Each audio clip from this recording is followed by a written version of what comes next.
Oh, gee. It starts in 3, 2, 1. New boss probably isn't going to give shit about lube, man. That frog is getting kind of old, boy. We'll have to throw him out and get something else.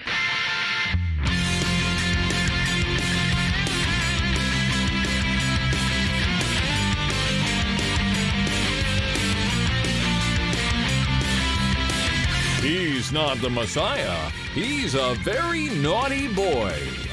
This is the Morning Stream.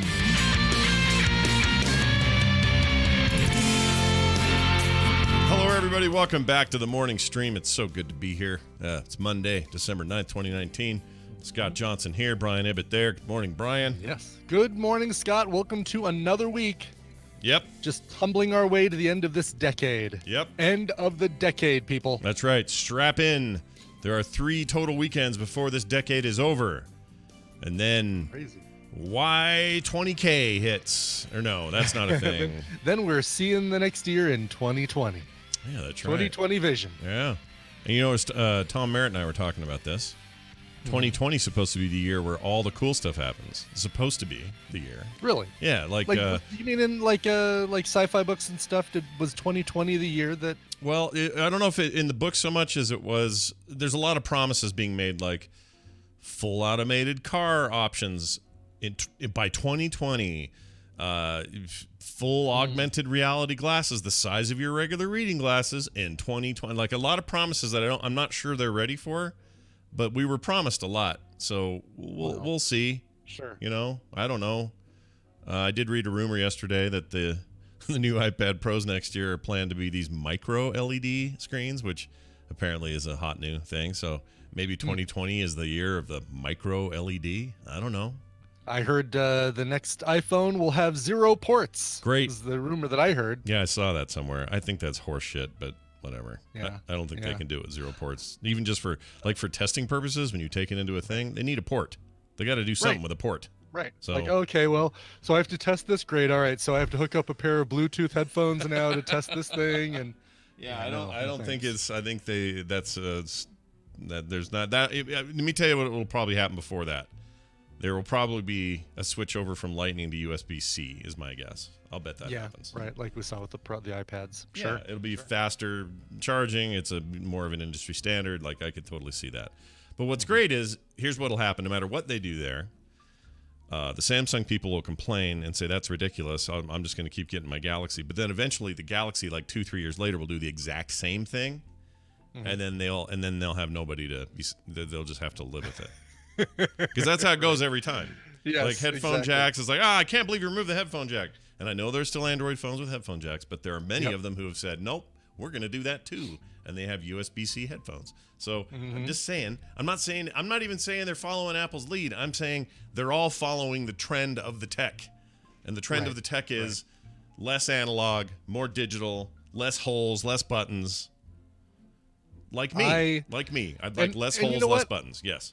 Yes, less holes, less buttons. Yeah. I would be so happy if everything just switched to USB-C. You know why? Because as much as we hated big USB, like the USB-A and USB-B type, which was the almost square but still had a notch on one side, because it was never easy to like figure out which direction stuff had to go in until you flipped it or rotated or whatever. Right. USB-C has none of that. Right. It's like, all you go it goes in one either or the way. other. Yep. In out. And In that's- out.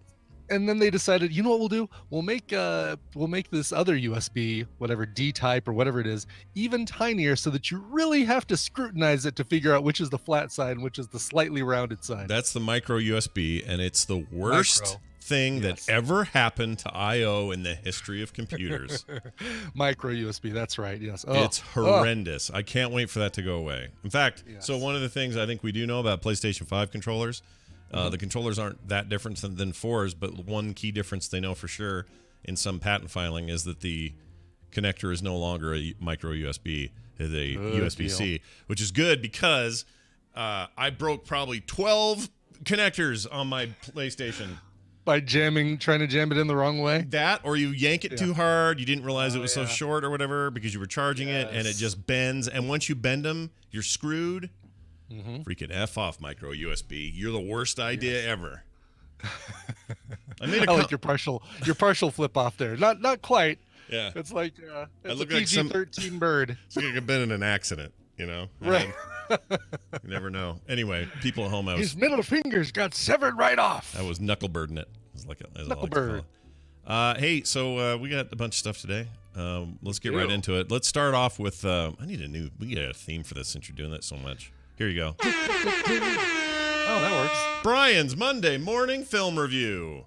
That's right. Today's MMFR is the film Ford versus Ferrari. Ford versus Ferrari, starring Matt Damon, Christian Bale, and a bunch of other people, including earlobe Shane guy from The Walking Dead. Oh, And didn't know he was in that. Cool. who else of note? Who plays Lee Iacocca? It was somebody big. That's Shane. Oh, that's Shane. Okay. Shane, yeah, whatever. That guy, I can't remember that guy's name all of a sudden. John Barenthal is his name. Barenthal, right? Yes. Anyway, he plays Lee Iacocca, and another dude plays Henry Ford Jr. or Henry Ford II. Mm-hmm. And Junior. anyway, really good. Yeah. Like decent. You know, I'm not going to say, oh, this is the clear winner for Oscar time. As a matter of fact, Golden Globe nominations just came out, and this was one of the films that, for the most part, got snubbed. Oh, I think really? it had one nomination for Christian Bale for actor in a drama, lead actor in a drama. Mm. Is he all skinny in this? I heard he lost more weight again for this. Is that Yes, yeah, the dude is, between. It's like he could fit 3 of his current self into his Vice outfit from last year. His Vice, his Dick Cheney. Yeah. Rubber suit last year. Yeah, and he keeps doing this. I don't know. I don't think that's healthy. I think he should probably stop doing that. I think so too. It's not good for you. Man, Every other I wonder role. if Tina and I were talking about this. I wonder if he even has to audition anymore, or if he just basically, they basically say, "Oh, we can get Christian Bale. Yeah, let's get Christian Bale." Probably, I right? imagine he never has to show up and say, "All right, I'm Christian Bale reading for the part of bystander number 4." Yeah. I mean, one fourth of FilmSack thinks he's very overrated. Yeah. I think he's rated. I don't think he's anything incredibly special, but I don't think he's underrated, but I do think that he transforms himself into every role he's in. yeah, I think he's fine. I think as a Batman, he's overrated. Oh yeah, 100% with you there. I don't think he Yes, was a great but- Batman. He was an but okay I don't Bruce think- Wayne, but he was a kind of a shit Batman. But I don't think you can go see something like The Wrestler or Well, even this, Ford v Ferrari or you guys should see The Machinist, where he's like Vice. 4 pounds. I do need to see The Machinist. Yeah, Yeah. that's very good. It's weird, but good. Speaking Mm-hmm. of industrial accidents, there's a good one in there. Anyway, Anyway, so worth seeing, and probably if you can see it for cheap on the big screen, worth it, because there's a lot of racing footage or racing imagery from inside the front seat of the car that makes you kind of like grip the grip the arm the arms of your chair pretty tightly. But if you're a big car person, I Great assume story. this is really great for car people. They're really into totally is. Yeah. Totally is. And I think the dude next to Tina was a big car person, older dude, 0 F's about being loud or talking during a film, Mm.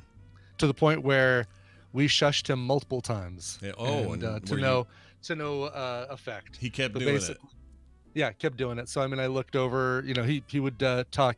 Like there's one point where Matt Damon gives a speech to his crew as they're working on the next car. Yeah. At the end of it, the guy goes, "Good speech." You don't even have to say anything. Right. What? Why say it? Why what are you adding to this? Nothing. He's adding nothing to the you don't. You're just. Ugh. I don't know how I you know, deal with these drives me people. nuts. I don't know how Totally you deal drives with me it. nuts. I don't know how you deal with it. Anyway. And then he'd laugh like this. It's that kind of lazy, Oh my gosh. like Ernie from Sesame Street. You've really set this guy up in my head. I've got a perfect Man. visual of what this is. Wow. Yeah, just really, really irritating. And Tina and I both shushed him a couple times, and we both gave him the glare at first, and no luck. That glare is creepy in a movie when someone like bends over, looks at you like this. Yes, exactly. Because Tina Yeah. can look over, Yeah. right, and just look at him. I do the lean forward, and I make it very. I make sure that if there's any detection of movement in their peripheral vision Yeah. that they look over and see me giving them the look. Like, And you raise your eyebrows high, right? I just want to. I'm picturing Brian doing this, and he doesn't. Yeah. He's not going to be dead face. He's going to go. right. Like, Yes, that's pretty much it. Yes. Must you? Yeah. Must you be doing this right now? Jeez Louise. Maybe that's what I should say. Instead of shush, I just go, must you? Yeah. Oh, I feel bad that always happens to you, but I don't know. It sounds like a fun movie. My wife really wants to see it because she loves cars. She loves car history and stuff. So we may have to see it in the theater. I don't know. Yeah. It was good. It was Well, good. I good. mean, and it's a great story. I don't know how much of it was dramatized for the screen, but yeah, it was great. All right. How many horsepowers would you? Because that's our rating for today. How many horsepowers? I would give it 6,000 horsepower. No, that comes up a lot. Or no, I guess that's RPMs. Oh. That'd be a lot of horses. Yeah. So I give it 6,000 RPMs out of 8,000 RPMs. Oh, okay. Well, that's pretty good. I think you're going to say 10,000, and then that would be a lower score, but you actually gave it, it's more like an 8 out of 10 is what you gave it. Right. I gave it like an 8 out of 10. Yeah, it's very good. All right. Let's check back next week when Brian sees another movie. And That's we right. Do a We Monday will. morning film I think review. next weekend it's one of these three. It'll be Dark Water, Richard Jewell, or 1917. One of those three. Yeah, those are, I forget those all sound Maybe- great. Maybe two of the three. Who knows? Yeah, that's, I did have tickets tonight to go see that In Excess Fathom Events thing. It's a replay or it's a video of their Wembley concert from like 1990 something or 1989. Mm-hmm. And but it would have cut too close time wise to ANTP's recording, and who knows how long tonight's gonna go. That's Might true. be short, might be long, but You never know. never know. Just So- depends on how chatty people get. Exactly. Are we going to use the new thing tonight? Nope, because Ringer's maximum number of people is 5. Oh, well then, Ringer, you're a dead ringer. You're not a ringer. Exactly. Yeah. Exactly. All right. Now time for this. It's that yearly chance for Brian and Scott to quickly look at the main not awards, but the main nominations from the Golden Globes. We like to do this for the Globes. We like to do this for the Oscars, sometimes Emmys. Depends on our mood. Mm-hmm. But the Globes were announced last night and this morning, I guess, right? This morning, Yeah. yes.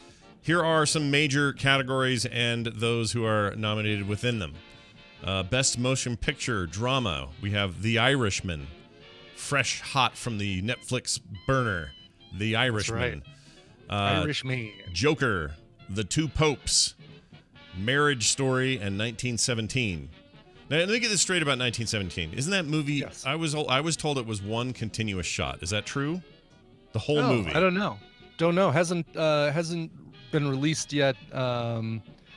It hasn't gotten in wide release yet. But Okay. I think it comes out this Friday, and the I may have that wrong. Maybe they just have there's no way to do the trailer as one. I mean, I guess they could just show a section of the movie as Right.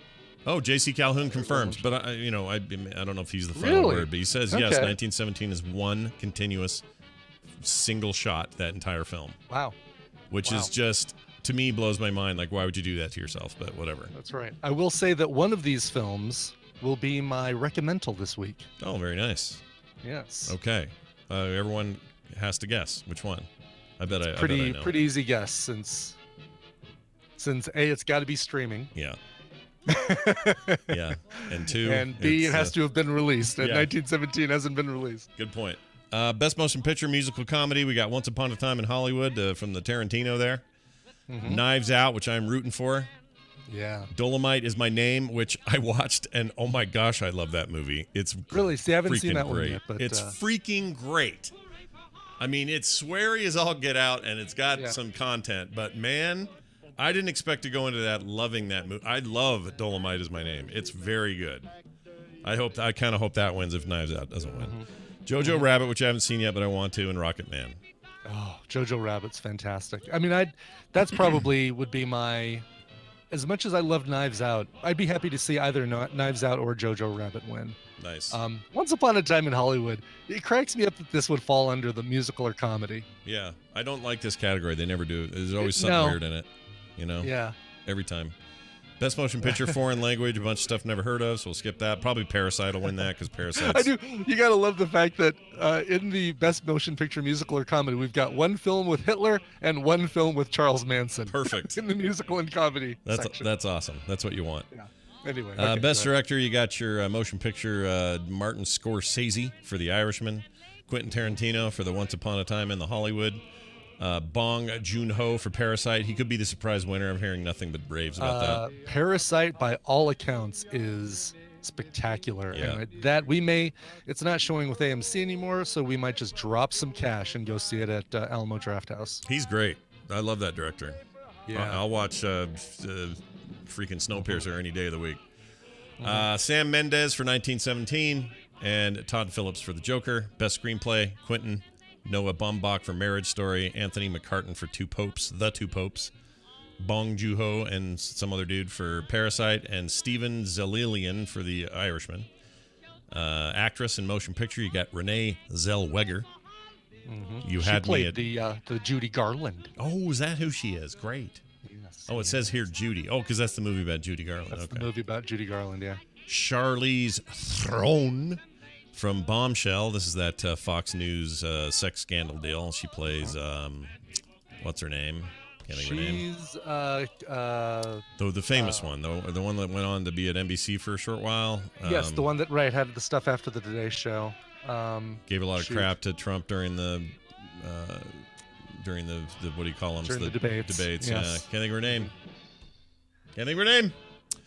Saoirse Ronan for Little Women, which apparently is just a tiny little group of ladies that live in a cupboard somewhere, and they're just little women. Yeah. You can't call them midgets anymore. You have to call them little women. Yeah, they're really small. Megan Kelly. Thank you, Megan Baton Kelly. 216. Yes. Thank you.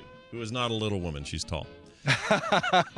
Cynthia Ervaro for Harriet, and finally Scarlett Johansson for Marriage Story. Okay, Jackalope Ashley. Saoirse Ronan. What do I, Cersei? Is that I say? I think so, yeah. Yeah, look, it's a weird name. Shame. I think you called her Cersei. Shame. Cersei, yes, shame. Shame on us. Go naked down the street. Shame. Best performance by an actor in a motion picture, Christian Bale for Ford v Ferrari, Joaquin Phoenix for The Joker, or rather, Joker, Antonio Banderas for Pain and Glory, Anthony Price for The Two Popes, and Adam Driver for Marriage Story. My pick there will probably, I'll bet you Joaquin Phoenix walks away with it. That'd be great. You hope he's walking away with the trophy? Walking away with the award that night, yeah. Yes. I do hope that. Adam Driver, Marriage Story. I think it's time that we end what we started. Yeah, we need to finish what we started. And best performance by an actress in that whole deal. We got Awkwafina. Awkwafina. Just like the bottle of water. I don't like her name. In The Farewell. Beanie. No, but you've seen her, right? I think so. You saw her in that. Didn't you see Crazy Rich Asians? Oh, yes, I did not, but I know who that is. I know who you're referring to. I didn't see the movie, but I know I know who you're talking about. Okay. Oh yes, I did not see that. I didn't see Crazy Rich. You know what I thought of when you said it, and in my head I was like, yes, I have. I'm thinking of Kim's Convenience, which is about Koreans, and it's almost racist that I did that. Crazy convenience store owning Asians. There you go. Beanie Feldstein for Booksmart. Ana de Armas for Knives Out. She was fantastic. She was. I really liked her in that. Emma Thompson in Late Night, and Kate Blanchett in Where'd You Go, Bernadette. I don't like question titles. I don't like them. Really? Yeah, they bother me. I don't know why. Can't explain it. In the actor category, you got Leonardo DiCaprio for the Once on a Time in the Hollywood. Eddie Murphy for Dolomite Is My Name. I would pull for that if it could happen. That'd be wonderful. Yeah, he's very good in it. Really energetic. It's like he never left. It blew my mind. It was really good. Daniel Craig for Knives Out would be fun. Taron Egerton for Rocket Man. Mhm. And then Roman Griffin Davis, I think, is the kid for Jojo That's Rabbit. the kid, and he should get it. He is look, they're like there are two child actors right now that I think are going to be ones to watch. One is this Roman Griffin Davis, Mm-hmm. and the other one is the kid who played young Shia LaBeouf in Honey Boy, who I think also plays Christian Bale's son in Ford versus Ferrari. Oh, Noah Jupe. Noah Jupe. Noah Jupe. Noah Jupe. I don't That's know. right. He's I in don't know Quiet any Place. Jupes. If I'm answering that question, I don't know a single Jupe. He's in Quiet Place 2. I'm looking to see. Maybe he's not. Okay. I thought for sure he might have been in. He might have played the son because there's a kid who looks just like him who plays. Yeah. Oh, there he is. Yeah. Ford versus Ferrari. He is. He is in that. Okay. He is in that. Busy- Superman busy v boy. Ferrari. Yeah. Batman, Ford v Batman. That's right. Jupe is on the rise. Now I have a Jupe is on question. the rise. A lot of these are pretty standard, but I have a question about one that's kind of blowing my mind here. Sure. Best performance by an actor in a supporting role. We got Brad Pitt, Al Pacino, Joe Pesci, Anthony Hopkins, all in supporting roles, and then we have Tom Hanks in a supporting role for A Beautiful Day Right. in the Neighborhood, where he literally plays Mr. Rogers. How is that a supporting role? Because the main character is the interviewer that goes and finds him. Like there's the I haven't seen it, but basically the trailer paints it as this guy who decides to go interview Mr. Rogers. That's so weird to me. It Because is. even then, it seems like as the subject of the interview and the namesake of the film, Well, what was the one with Steve Coogan and Judi Dench? that was called Philomena. Philomena. Yeah, in that case, even though Philomena is, the title character, Steve Coogan is the person who went and found this woman and interviews her and that sort of thing, was considered the actor, and Judi Dench was the supporting actress in that, if I remember correctly. Didn't she win for best actress? Well, I'm looking. Perhaps I'm incorrect. I thought that was a similar situation. I thought at least nominated, maybe didn't win, but I thought she was, because that would be easy to split because you got the dude lady split, right? So you could That's true. Right. Whereas now in this thing you got two dudes, only one must stand. I guess. take that back. Yeah, I'm looking at Academy Awards actress Judi Dench nominated but didn't win. Yeah, and he was nominated too, I think. Bad example. Yeah. Best actor Steve Coogan. Yeah, Shame, for the British Independent Film Awards. shame. I'm gonna say shame again. Shame. All right. How about this? The best motion picture animated: Frozen 2, Toy Story 4, How to Train Your Dragon: The Hidden World, Missing Link, and The Lion King. Oh, they're including that, are they? Interesting. So maybe maybe I shouldn't have you take a look at best television series drama. Oh no, is this gonna be bad? All right, musical or comedy? I'll read that one. Barry, the Politician, Fleabag, Kaminsky Method, and Marvelous Mrs. Maisel. My pick would be either Barry or Fleabag. Barry would be my pick. I haven't seen Fleabag yet, but Fleabag's very Tina good. started watching it, didn't like it, and that was going to be so that moved over to my list, and that's after Watchmen and a few other things. Guaranteed, you're gonna love it. I'm Guaranteed. sure I will. Yeah, I'm I'm sure I so will. sure of it. I'll eat something weird on the show if you don't. Oh wow! All right, might best- be worth me hating it just for that. Now this is gonna get weird. The best television series drama: The Crown, Succession, Sure. Big Little Lies, Yeah. Killing Eve. Mm-hmm. Hold on, there's one more here. The morning show. The morning show. The morning show, which surprises me that it got such lukewarm critical reviews, and yet is up among some pretty great shows. Killing Eve is fantastic. The Crown is great. My hope is it loses horribly to these other shows. And Jennifer Aniston and Reese Witherspoon both up for best performance by an actress in a television series. Now did you watch how far into it did you watch What, the morning show? yeah, didn't you get Apple TV the week free Oh, trial? And I did, but I refuse to watch that show. I'm not going to watch it. I watch everything else on we there. can't talk bad about it until we watch it. Oh, I have no idea if it's good or bad. I'm just mad at them for the name. That's it.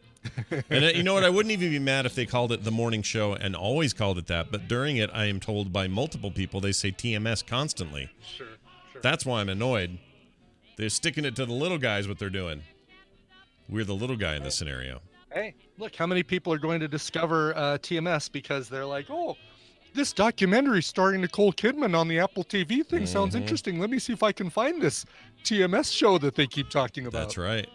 I'll have you notice, by the way, I just noticed this. Yeah. This would be the year you'd get, if you had a real banger final season, this would be the year you'd have Game of Thrones all over this list, and you don't. You have one. Yeah, no. Kit pretty Harington. much snubbed. Yeah, Kit Harington got a best performance by an actor in a TV series, and that's it. That must sting a little for those guys. Snubs for Watchmen as well.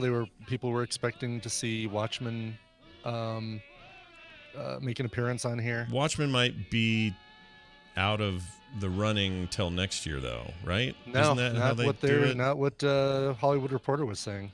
Oh, weird. Okay, that surprises me that it's even in consideration. But I would also say that it's very pulpy and may not fit the hoity-toity awards world. But could be. Yeah, I love it. So who cares what they think? By the way, the lady that is the new Crown lady, Olivia Colman. Yes. She's also in Fleabag, and she's great on Fleabag. Oh, really? Yeah. Oh, good. Love her, and she's in that film with the one that just came out earlier this year, period piece, where she's the queen. Yeah, she's the one that did the really goofy reception thing last year. Yeah, acceptance speech. Oh, she's good. wonderful. The favorite. Yes, she's great. She was in Hot Fuzz as well. Anyway, I have no complaints about seeing her in everything. Here's a list I like. Best televised limited series or motion picture made for television. Loudest Voice, Chernobyl, Unbelievable, Fosse/Verdon, and Catch-22. I am really torn because the two of the best things I've seen on TV in years were Chernobyl and Unbelievable. And so I could go either way there, and I hope one of those wins because I love them both. Oh, man, I love them.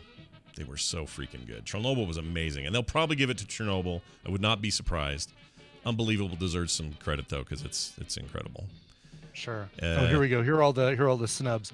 Well, they say Big Bang Theory. I say no. It didn't. I say you've had your time in the sun, Big Bang Theory. Exactly. The Good Place, Veep, Silicon Valley, Orange Is the New Black, Crazy Ex-Girlfriend, Jane the Virgin, all past winners and nominees, completely snubbed. This year, Game of Thrones, just the Kit Harington, as you say. Mr. Robot got one for Rami Malek. No other nominations for that one either. All the ones I mentioned were final seasons. So yeah, sometimes that doesn't work out. Breaking Bad killed it on their final thing, took all the awards and stuff, but you don't always get that. Nope. Unbelievable. They get some other stuff, which I'll just mention quickly. Best Actress, both Merritt Weaver and Caitlin Dever both were nominated for that role, or for their roles. And in the supporting category, Toni Collette for hers and Unbelievable. They all deserve it, and they should all get it.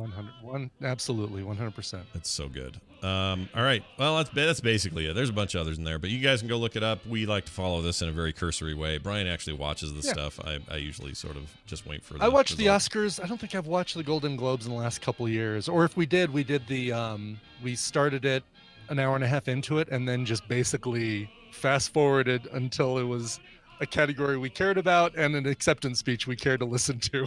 Well, how do you stand on Ricky Gervais as host, his final time as host? That I do like. I like seeing Ricky Gervais host. Vergés. Yeah, Vergés. Vergés. Yeah. Ricky Gervais. Yeah. Ricky Gervais. All right. Well, and these are when? Hold on, I forgot to look at that part. Early February, I think. Yes. Right. Hold on. I can't find it. Oh, January 5th, actually. Oh, okay. Wow. Yeah, early in the month. I guess it's around early February that the Oscar nominations come out. So yeah, and then they do that at the end of that month, right? Or March maybe. I forget. Yeah. Here's the other thing. What else? Oh, it'll be hosted there at the NBC Coast to Coast deal. It'll be the 77th annual Golden Globes. So get in line and check it out. All right. Woohoo! Tell us about the Denver Tadpole meetup before we call Dunaway. Yeah, this Saturday, really quick, if you're in the Denver area and you have not seen this on the Facebook page, this Saturday we are going to Casa Bonita, because the only time to go to Casa Bonita is when you're taking people who've never been to Casa Bonita. So we got a bunch of people who are going.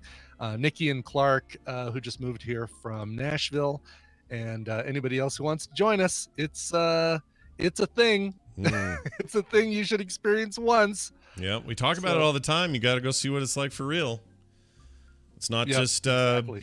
Cartman. Not just right? No, but that depiction on South Park is absolutely accurate. Yep. Completely and totally exactly what that place is like. Yeah, and it's based on the thing. So why would you miss out on that? We'll talk. I wonder if I could do a live action reenactment of that final that last bit in South Park where he runs and does everything while the police are chasing him. Oh, right. You could. Black Bear's Cave! The cliff divers! You should do it. Why not? You should do it. Well, okay, you got quiet there for a second. Sorry, I was trying to mute the echo because for some reason when I open this browser window, it makes you guys get choppy and it makes things echo for you. I was doing it for you. Did it for you, Dad. Did it for you. That's right. Hey, it's Brian Dunaway with us. Is it? It is. Oh, is it? I don't know. Oh, hi, Scott and Brian. Oh, hi. Oh, wait, I have to play this.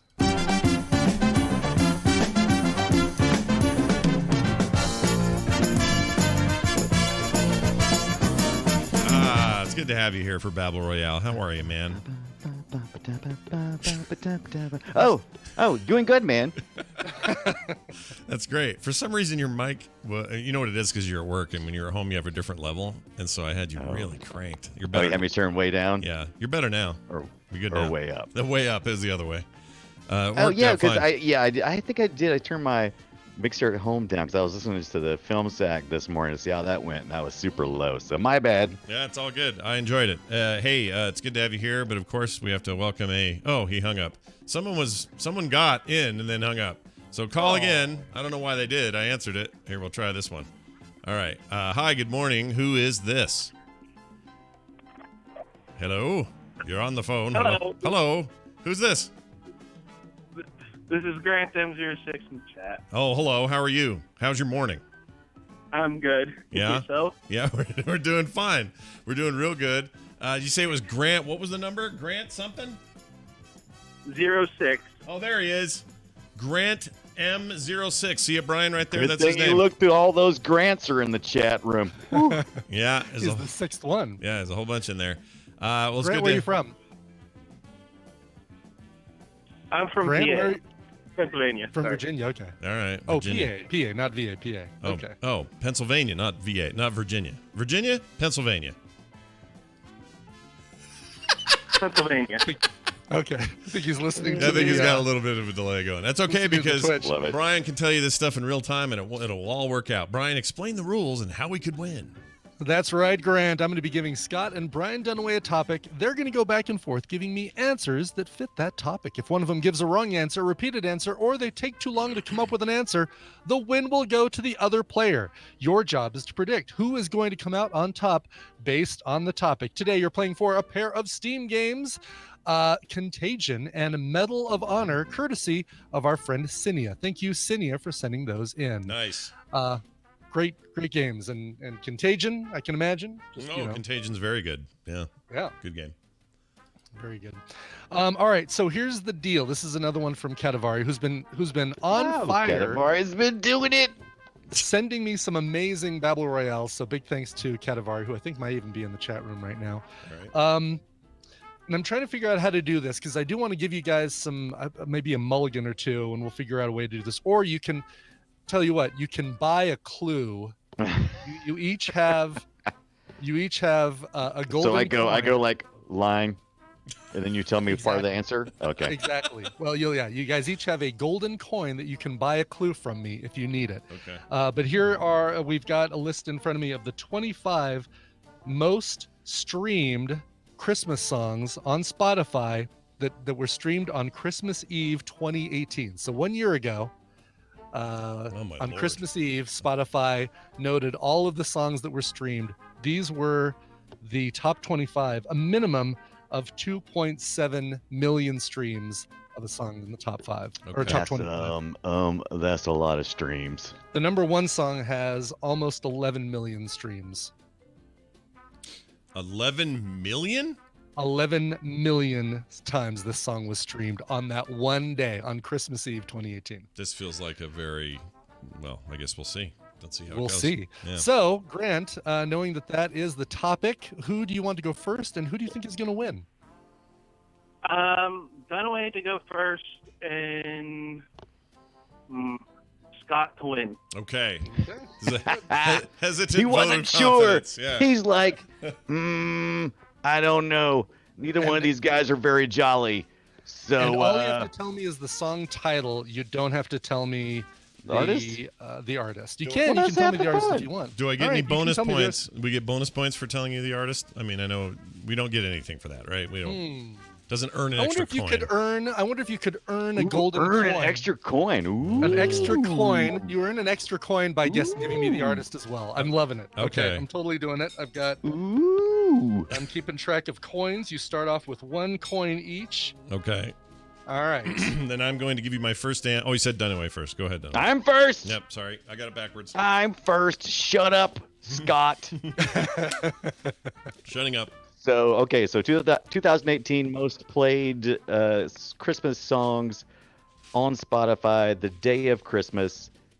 This is the question. Christmas Eve. Yeah. Christmas close Eve. enough, Oh yeah, okay, yeah. Well, I tell you, you can't turn on your Spotify. I got Spotify Premium, by the way, and I got the Christmas list. And you can't start a Spotify Christmas list that doesn't start with "All I Want for Christmas Is You" by Mariah Carey. Damn it! You Give me my tokens. You've got a token for that, and that is the number 1. 10.8 doubt million it. streams of "All I Want for Christmas Is You" by Mariah Carey. I don't know what Mariah Carey has done for Spotify, but I'll tell you what they've done for her. It's amazing. Yeah. That was All the right, one. That Scott, was going over to to be you. it. That was my I'm pick. sure it was. Yeah. Oh, well, then now I don't even know where to go. And now there's no more songs. Blue Christmas by Elvis. Ooh. That's a very good choice. Oh, you're hesitating so much. I think that's fallen out of favor, hasn't it? I haven't heard that in a while. Oh my God. I've heard the Porky Pig version more than I've actually heard the Elvis part. Well, it can be a cover, right? Yeah, it could be a cover. There is no Blue Christmas in the top 25. God's gonna have a blue. So here's what we'll do. Well, Give him that coin. Yeah. Grant lost, but we're gonna keep going. Aw. We're gonna keep going. We're I gonna I thought Scott had a golden coin, or you can only do it if you guess the It's- thing. well, the no, golden coin is a hint. It's the only a golden hint. coin isn't a. Oh, isn't a mulligan. once you do we use the answered golden, it. Do we use the Oh. golden coin as a mulligan? We could do the golden coin as a mulligan too. All right. Let's do that. All right. Well, Yep. the one should've golden asked. coin you give us at the beginning is a mulligan if we choose to use it as one. Other That's gold right. coins we earn are only as hints. Our hints. Very good. All Okay, right. Well, I'm good. using my mulligan, so I'll give you one right after this, right? You do. Yep. All right. I'm going to say that. Now I don't know. Because if that's not on there, what else isn't on there? Everything. Do you have Spotify, Scott? How about that John Lennon "Christmas is Over" Christmas time song? Christmas war is over. Happy Christmas. Yes. Yes. Happy Christmas. War is over. I was just waiting for you to get some more of it. Happy Christmas, or parentheses, war is over. John Lennon, 5.6 million streams, and I guess even with your mulligan, you did give me the artist. You earn a hint coin. All right, I have 2 hint coins now. No, I have 1 Yep. hint coin. I use my mulligan You coin. have 1 hint coin. Exactly. Okay. Take a hint. All right. All right. Oh, you're Oh. No, I'm not gonna take a hint. Okay. I'm because the other song this kind of surprised me that the kids sing, and I'm assuming it's probably on the list, is "Last Christmas" by Wham, George Michael, right? Number 2 on the list, and probably Number no small two. part to the movie that just came out with the Queen of Dragons. Wham! Last Christmas, basically 9 million streams. All right, I'm going to use a coin for a hint. Okay, let's see. Let's give you. It's a song in the list that features Sting. Christmas. Okay. Sting singing the word Sting. Oh.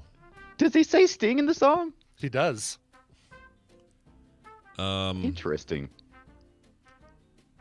Oh my gosh. Is it they that do they know do you it's watch, shut up, Daddy's- you're messing my Did you watch brain up. Daddy's Home too?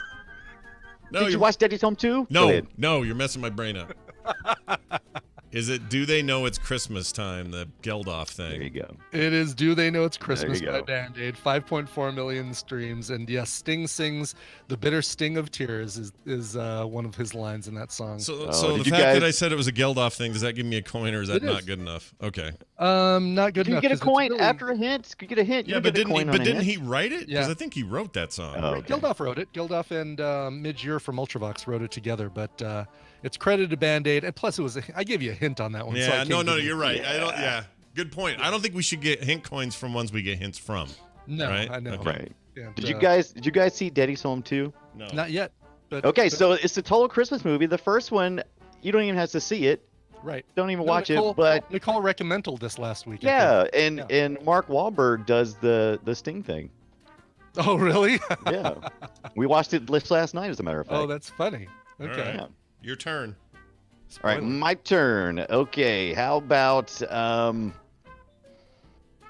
nervous.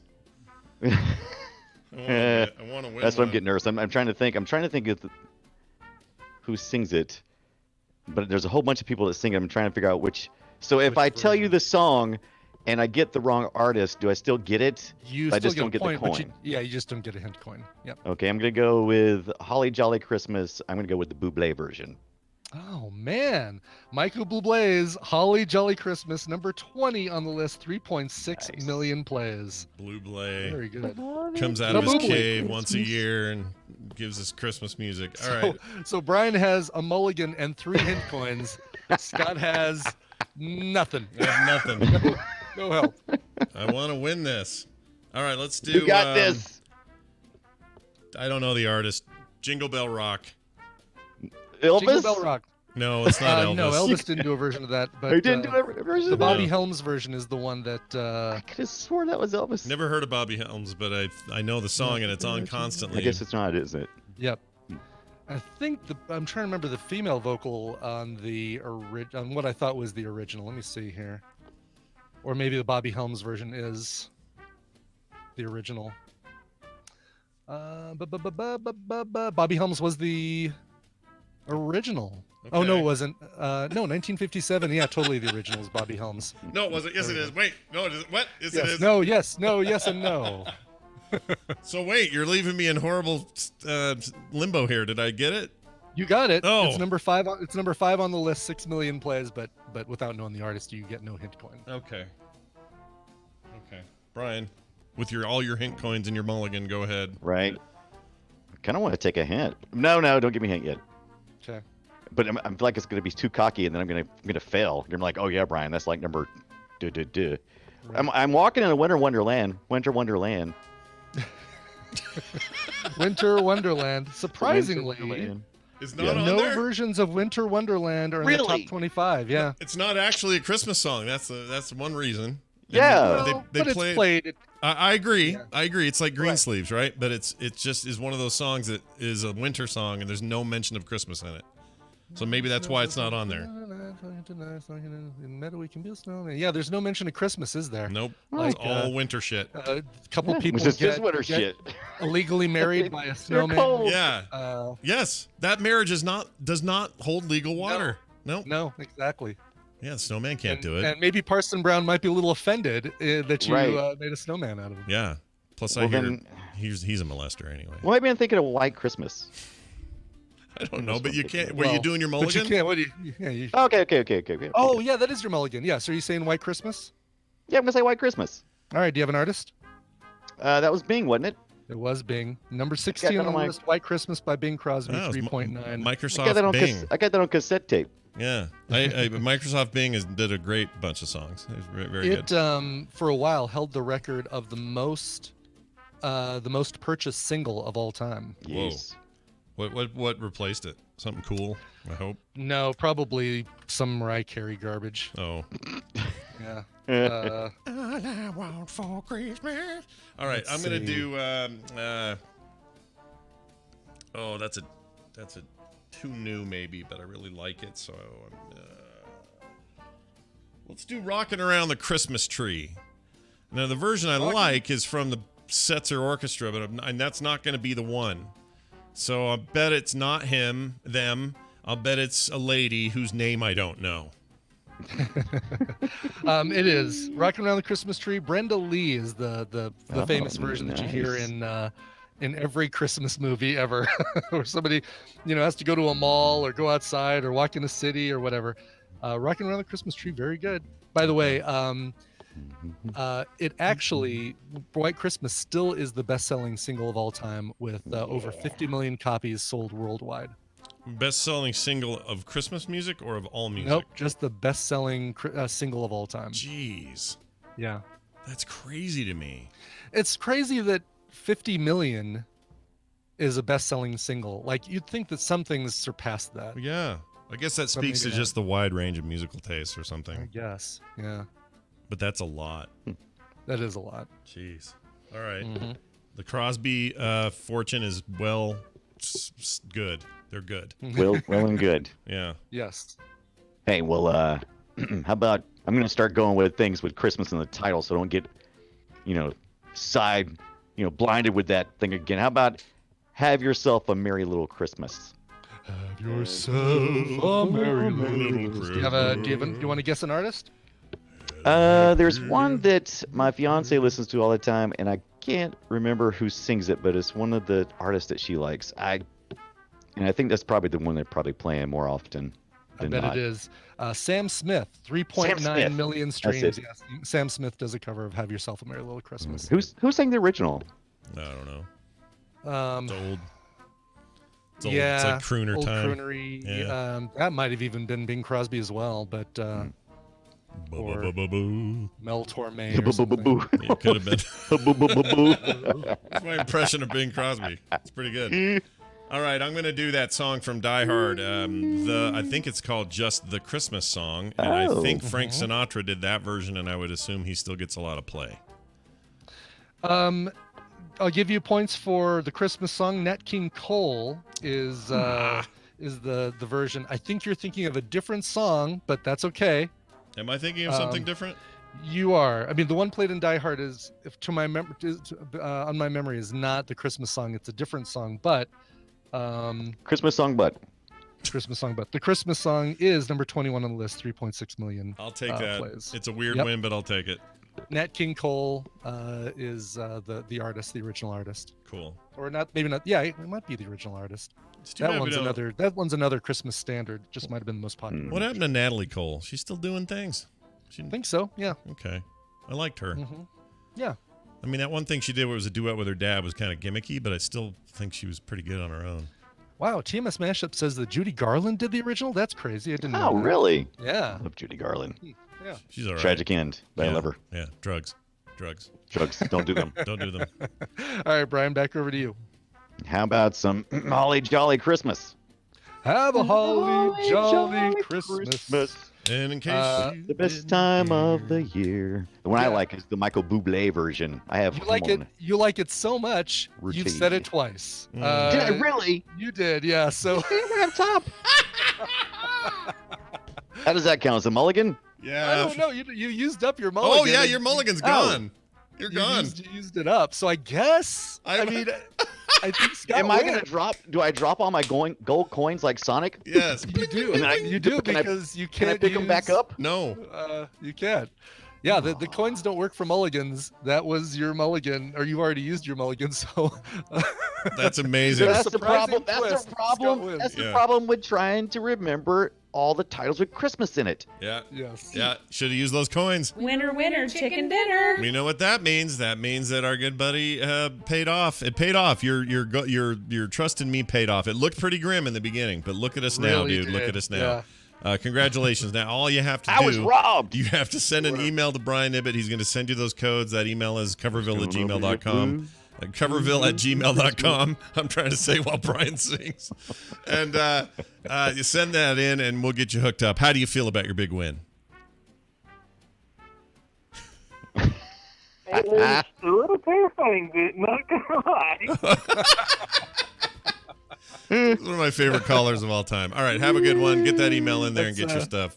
Grant reporting from Abbottabad. Yeah. Welcome. Thank you for the connection there. Yes. By the way, here's a remaining list. Santa Tell Me by Ariana Grande. I don't even know that one. It's beginning to look a lot like Christmas. Michael Bublé. Most Wonderful That Time was of the Year, one I Andy was- Williams. Damn it. Nobody said the worst Christmas song of all time, which is Wonderful. Well, no, not the worst. It's tied the for worst. Mariah second. Carey's It's the worst. The worst No. one is the one Brian's talking about. It is the worst Christmas song. Paul McCartney, Wonderful Christmas Time. Oh. Or Santa Baby by Madonna, Eartha Baby. Kitt. I'll give you as well. I actually like that one. I like that one pretty Yeah. good. Driving Home for Christmas by Chris Rea. Mistletoe by Justin Bieber. Let It Snow, Let It Snow, Let It Snow by Frank Sinatra, which is the one they play at the very end yes. of Die Hard, I believe. Mm-hmm. How about the Feliz- Grinch? Is it on there? No. Feliz Navidad, Jose Feliciano. Sleigh Ride by the Ronettes. Santa Claus Coming to Town by Michael Bublé. Oh! Christmas Lights by Coldplay. And Baby It's Cold Outside. This That's what I version here love. is by Brett Eldridge. I So like not those. Zoe, I not like- Zoe Deschanel. I from like those Coldplay. those Not she and him. Sia songs are good. Why aren't those Sia songs on there? Yeah, Santa Claus is Coming for You. Yeah, I love that one. That's a fun song that should be just like, every year you should hear it and go, hey, this is the new normal. We should have this song on all the time. Maybe this year, because of her generosity at that Walmart in wherever it was, Sia will get some more streams for. And no Bing and Bowie got her as a tool. Why would they? No one's playing that on Spotify. Yeah, no, dude, there's a whole couple of new generations that don't give a shit about that combo. There's no Hello, way. Bing Crosby. It's so good of you to have me over to sing a song with you. My mother does not use Spotify, is my point. And that's the only people that would have played that. And that's still too, even for them, it's too weird. Anyway. Yeah. All right. Well done, everybody. That was fun. That was That was fun. I enjoyed that one. And I would highly recommend people just give another listen to that Sia album. And also, I have a request. Seth MacFarlane made those amazing 2 crooner albums. They're very good. Very, very good. Like straight, really good. And they're not humorous. They're not satirical. They are him singing, and they're amazing. And he's also singing things that aren't standard. So it's a lot of new stuff you've never heard from like crooner era music. And it's great. His Alicia Keys duet is amazing. He needs to do a freaking Christmas album like that. I would love that. Yeah. Seth MacFarlane, if you're listening, put down the Peter Griffin for just a second. All right, and get it going. All right, Take your Dunaway. hands off your Peter Griffin, and There you go. So normally Dunaway and I will be back on the air today at frogpants.tv at about 3:30 for the Boop Show, but instead we're doing it Thursday. Brian's got a thing today, and I am playing Santa, not at the mall. No. I'm just doing Santa things. Yeah, he's going to be doing secret Santa things. oh, that's super cool. Yeah, I do that I'll every be year playing too. my Spotify, my Spotify playlist. Oh, you're in the South. It's hard. It's not hard to play Spotify in the South. You can It's find not. them everywhere. And it's a little cheaper too than the $9.99 premium Spotify. So Yeah, And there if you have go. a swatter, you can play Splatify. Yeah, Spotify or Swattify. You could do that. Spotify. Swattify. Yeah. I guess you'll die. Anyway, do that, and we'll be back Thursday with a Boop Show normal time. We just Christmas month, things are nuts. Stuff gets shuffled around, but we're definitely doing one this week. So tune in Thursday for an Thursday. episode of that. Thursday. Brian Dunaway, is there anything else you'd like to say before I cut you off? that's about it. Okay, bye. All right. Well, fair enough. We have no time for news. That just means one thing. We're going to take a quick break. Before we do, though, I'll tell you what. This break is brought to you by... Oh, brought to you by the Blue Milk Chats, a Star Wars podcast where we interview various members of the entertainment and gaming industries, as well as regular fans about their various projects within the Star Wars fandom. Come listen to game developers, film editors, and others discuss how Star Wars positively impacted their lives and, in some instances, changed their careers. It's available on all major podcast services, Apple Podcasts, Spotify, etc. For more information, head on over to anchor.fm/Blue Milk. May the Force be with you. Very nice. All right, we're going to take a break. When we come back, Steven Schleicher will join us. So will Daryl. We're going to talk a little Star Trek. Some of it's a bit sad, but we think it's important to talk about it. We had a bit of a death in the Trek family yesterday. Yeah. A couple of them. Actually, a rough year for Star Trek, turns out. We'll get to all that, though, shortly. Before that, though, a song. Brian has one. What do you got there? I've got the wrong information in front of me. Excellent. But let me get the right information. Here we go. All right. Blake Morrison wrote in and said that his friend Danny, who goes by the name Extra Cool, lives in Denver, and he does the rap music, which is frequently comic book related. He says, I really think that the Frog Pants followers would like the song Cape and Cowl from the album Kool-Aid. It can be found on iTunes, Bandcamp, etc. This would be for the Indie in the Middle segment. Thanks, Blake. Well, absolutely, Blake Morrison. This is great. I love this. Song features Esme Patterson on it. Here is the song Cape and Cowl, performed by Extra Cool on the album Kool-Aid from 2013. We'll be right back. People are flushing toilets 10 times, 15 times, as opposed to once. They end up using more water. So EPA is looking at that very strongly, at my suggestion. Maybe we could stuff your Aunt Dimitri in there, huh?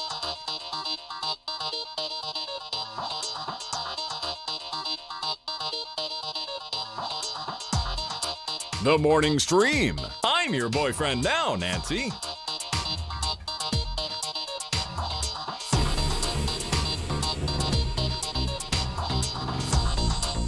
And we're back, everybody. Welcome back.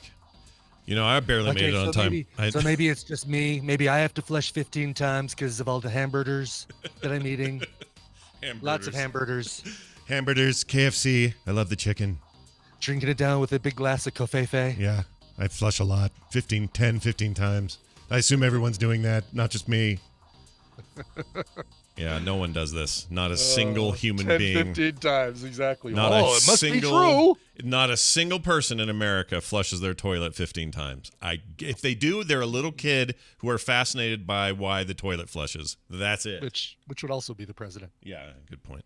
Maybe that's why Where's he's the water doing it. go? Yeah. I'm having the EPA look into that. I see the water come in. When the water goes out, where does it go? It's going clockwise. Wait, counterclockwise this time. Let me try it again. Right. Oh, my Lord. All right. Moving on to what now? Oh, yeah, Steven. We got to get Steven. Yeah. Did we have Steven last week? I think we did. We did, yes. Yeah. Feels like we haven't had him in a while, so this would be a good There were a couple weeks there where we did not have Steven. Yeah. This last week was one of the ones where we did. And this week is not one of those. Steven. It's Steven Schleicher, all the way from Hays, Kansas, and headquarters to the one and only MajorSpoilers.com. Steven, hello. Hello, Scott. Hello, Brian. Hello. It's good to have you here. You guys still hear the ringing sound? Yeah, what is that? It's Is a that- lovely What the heck is chime that? of Discord still ringing for Yeah, you. How do I do that? Well, I'll tell you what. Here's what I'll do. That's annoying, isn't it? Yeah, it is. Here, I mean, I'm gonna nice and it's much better than the Skype phone call. That's but, well, true. I'll re-add you. Hold on. Here we go. Let's try this again. Okay. That happens sometimes. It makes no sense why that happens. But when it does, we make do and we make it work. Let's see if this worked. Mm-hmm. Steven, are you there? What's going on? Yes, I figured out what's going on. My phone was saying, "Hey, you got a Discord chat to start." So Yeah, that's but what it once was. we're in it, it should not. Yeah, that's dumb. Yeah, the same thing happened to me yesterday. I left right after we ended TMS PM yesterday morning, strangely on a Sunday. It's true. And my phone was still ringing. Like I was getting this buzzing noise like, Scott has invited you to a Discord chat. It's like, yeah, we did that like an hour ago. Yeah. It's very weird. I don't like how it does that stuff. But anyway, whatever. Discord, get your poop together. Steven's always got his poop together, and he's here joining us once again on a Monday. And if I don't, I'm flushing 15 times. 15 times to get your poop together. That's right. Yeah. We got a floater. Anyway, hey, it's it's Steven, which means we get to talk about nerd stuff. And we're going to talk, first of all, about this Crisis on Infinite Earths week happening on the WB, the CW, whatever it is now. They all the pretty people are donning their costumes, their capes, and their cowls, and coming out of the woodwork. What do you think? How about this thing so far? What do you think? Well, the first night was last night on Supergirl. Tonight it will continue with Batwoman and then finish up before the holiday break with The Flash, which I still think is rather interesting because, spoiler alert for people who don't already know, this is the end of the Arrow show. and Right. yet Arrow is not part of these first 3 Oh, episodes of really? the Crisis Event. Yeah, it's Weird. really weird. Yeah. We Are get they- 3 episodes now, and then we take a month break and come back in January to finish it up with Arrow and Crisis on Infinite Earths. Oh, so that's okay. So really, they're just. And did you say Legends of Tomorrow? Legends of Tomorrow. Yeah, they Oh, are okay, the good. very last episode, which everyone is now saying that Legends of Tomorrow episode basically launches the entire season of dealing with the Crisis Event. Okay. Gotcha. And is Okay. that the last episode of that show too? Is it gone now? I think it's No. the last season of the show, maybe. Oh, really? Wow. I think so. I don't know. I don't know for sure.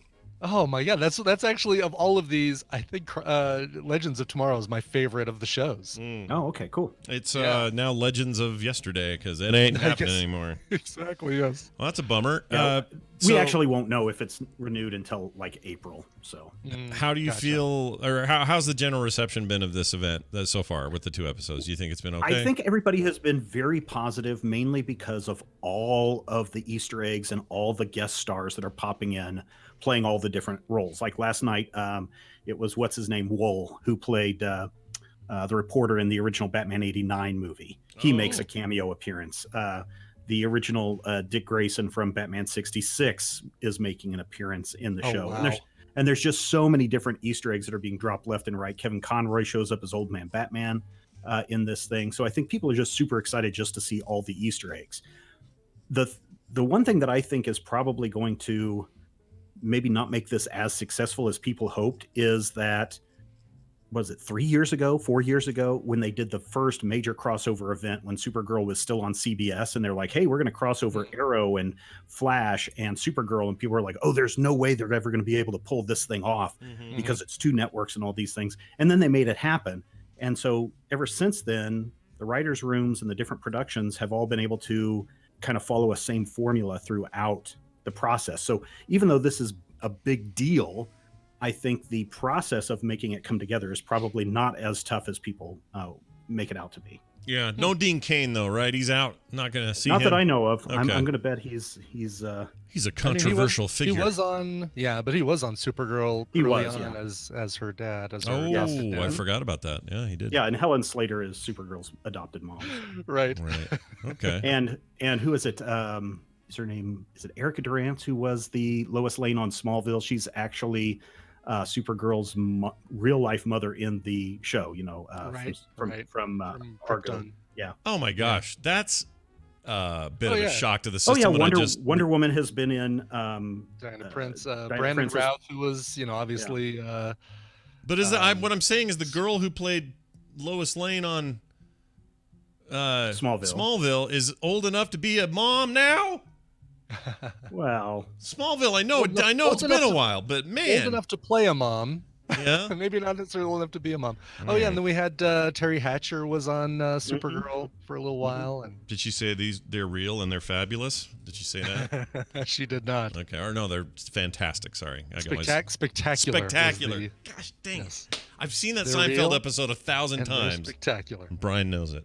Nice job. I used to have such a crush on her when she was on Oh. MacGyver. Who didn't? MacGyver. I don't remember her even being on there. Yeah, she was the kind of ditzy girl who was always getting MacGyver in trouble. So let me ask you this: at the end of all of this, then what? Do they go back to their normal shows? Those Well, who are continuing?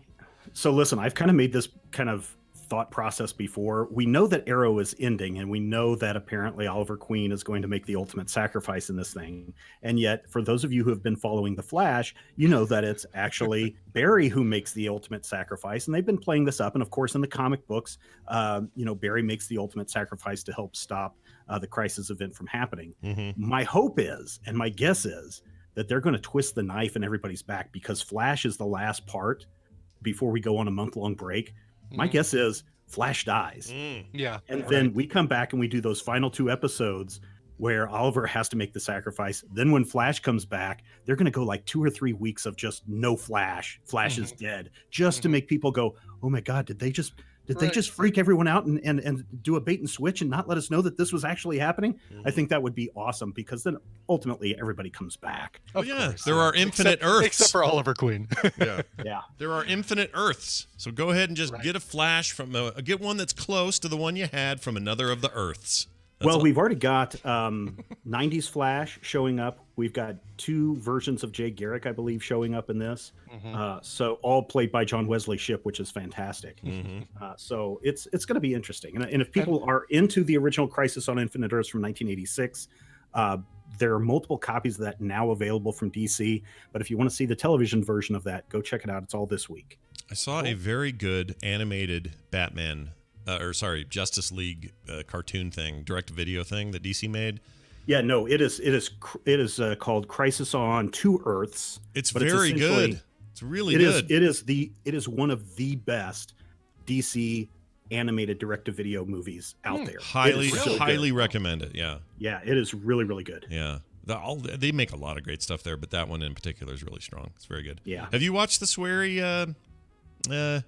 What's her Harley name? Quinn Harley show? Quinn No, thing? I haven't watched that yet. Yeah, apparently that thing's just F-bombs and.